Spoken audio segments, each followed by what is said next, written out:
कानू, ओ कानू, कहाँ जा रहा है?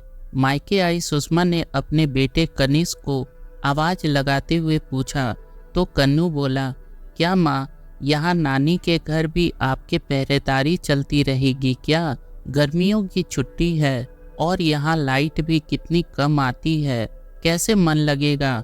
मैं बस पड़ोसी वाली तन्वी के घर जा रहा हूँ चित्रहार देखने। उसके यहाँ कम से कम बैटरी वाली टीवी तो है ना।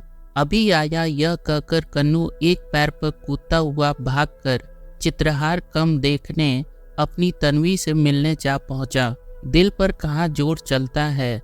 उसका नानी के यहाँ आने का मकसद हमेशा तन्वी से मिलना, तन्वी और साथ के सभी बच्चों के साथ आम के बाग में मौज मस्ती करना, बर्फ वाली कुल्फी खाना और गर्मियों में जब सब सो जाएं तो लुका छुपी खेलना होता था। जब कभी दोपहर में सभी बच्चे कैरम खेलते और तन्वी उसमें हार रही होती तो वह जानबूझकर तन्वी को जीतने देता। तन्वी के जीतने पर उसे असीम आनंद की प्राप्ति होती। उधर तन्वी भी कब से प्रार्थना कर रही थी कि हे भगवान, लाइट भगा देना, जिससे कि बहाने से कन्नू घर आ सके और वो उसे चुपचाप कनखियों से देख सके। दोनों की ही किशोर उम्र थी, दोनों ही एक दूसरे को मन ही मन पसंद करने लगे थे। पर ये वो जमाना था साहब, जहाँ ओठों से ज़्यादा आंखें बात किया करती थी। मन के जज्बात, एहसास अक्सर मन में ही छुपा कर रखे जाते थे। घर परिवार और समाज की इज्जत सर्वोपरि थी। आजकल की तरह नहीं कि सरेआम प्रेम का इजहार कर दिया जाए। वैसे भी आजकल का प्रेम टिकता भी कहाँ है, क्योंकि उसमें वो मीठे मीठे एहसास, वो दिल से निकले जज्बात और मीठी सी चुभन कम ही पाई जाती है। खैर, जैसे ही कन्नू तन्वी के घर आया, पहला गाना चित्रहार का दूरदर्शन पर बज उठा। धक धक करने लगा, मेरा जिया डरने लगा और सचमुच दोनों के दिल जोर जोर से धड़क रहे थे, डर रहे थे। लग रहा था कि जैसे कोई चोरी कर रहे हो। तभी तन्वी की माँ ने आवाज लगाई, तन्नू, ओ तन्नू, जरा उठकर कन्नू भैया को पानी दे दे, बेचारा गर्मी से भागता आया है चित्रहार देखने।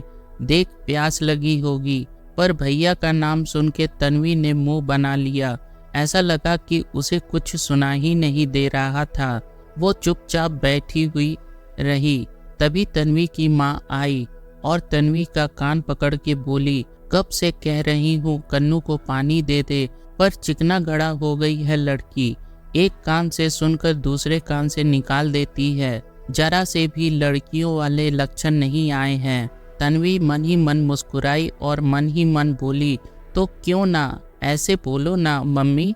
कानों, मानो जैसे किसी ने शहद कान में घोल दिया हो, मानो मंदिर की घंटियां कानू कानू पुकार रही हो। तन्वी दौड़कर पानी के साथ साथ माँ का बनाया रसना शरबत भी ले आई। पर धत तेरी की, यह क्या हुआ? लाइट आ गई। थोड़े अंधेरे में जो दोनों एक दूसरे को देख रहे थे, अब कैसे देख पाएंगे, क्योंकि हॉल में तो सभी छोटे बड़े लोग बैठे थे। दोनों ने कुछ कहा नहीं, पर मन का हाल मन ने पढ़ लिया। 2-3 दिन बाद कन्नू का 12वीं और तन्वी का 10वीं का रिजल्ट आया।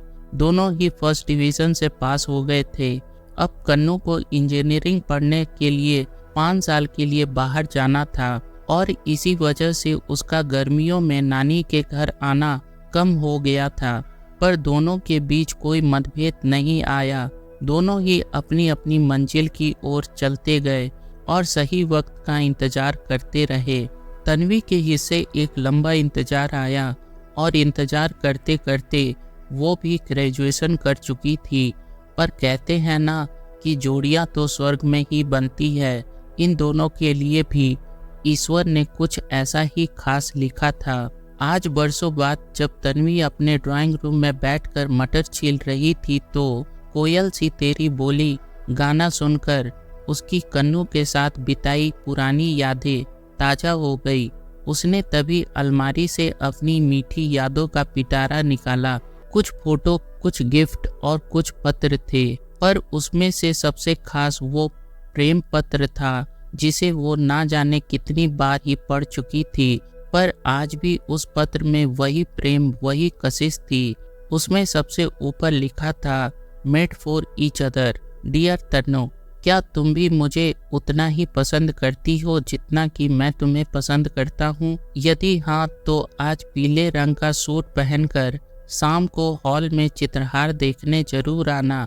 वैसे तो मैंने तुम्हारी आंखों में भी अपने लिए प्यार देखा है, पर फिर भी मुझे पता चल जाए कि तुम्हारे दिल में क्या है, तुम्हें कुछ कहने की जरूरत नहीं। लेकिन एक और बात मैं तुमसे कहना चाहता हूँ कि पहले हम दोनों अपनी अपनी पढ़ाई पर फोकस करेंगे और पढ़ाई पूरी करने के बाद ही अपने घर वालों से हमारी शादी की बात करेंगे। शायद ये इंतज़ार लंबा हो, लेकिन विश्वास रखना, इसका फल बहुत ही मीठा होगा। तन्वी आगे बढ़ रही थी कि तभी बाथरूम से उसका पति गाना गाते हुए निकले। मुझे नींद ना आए, मुझे चैन ना आए। उसने वो प्रेम पत्र छिपाना चाहा, लेकिन उसके पति कन्नू यानी कनिक्स ने उसके हाथों से छीन लिया। तभी पत्र में रखे 2 सूखे गुलाब गिर गए, जिन्हें तन्वी ने झट से उठाकर पास ही रखे लाल रुमाल में रख दिया। तभी उसके पति ने आगे पत्र को पढ़ना शुरू किया। कांटे नहीं कटते यह लम्हे इंतजार के, नजरें बिछाए बैठे हैं रास्ते पर अपने यार के। तुम्हें पीले सूट में देखने के इंतजार में, तुम्हारा और सिर्फ तुम्हारा कन्नू। अब दोनों ही मुस्कुरा उठे और बरसों पुराने अपने मासूम प्रेम को याद कर हंस हंस कर दोहरे हो गए, क्योंकि लगभग 20 बरस पहले इसे ईश्वर का आशीर्वाद कहें या चमत्कार, ना जाने कैसे ही दोनों के परिवार को कन्नू और तन्वी की जोड़ी अच्छी लगी और बिन बोले ही दोनों का मासूम प्रेम पवित्र रिश्ता में बदल चुका था। अब दोनों जीवन भर के लिए एक दूसरे के सुख दुख के साथी थे। आशा करता हूँ आपको यह स्टोरी पसंद आई होगी। स्टोरी पसंद आए तो चैनल को प्लीज़ सब्सक्राइब, लाइक और शेयर जरूर करें। मिलते हैं अगले स्टोरी में, तब तक के लिए धन्यवाद।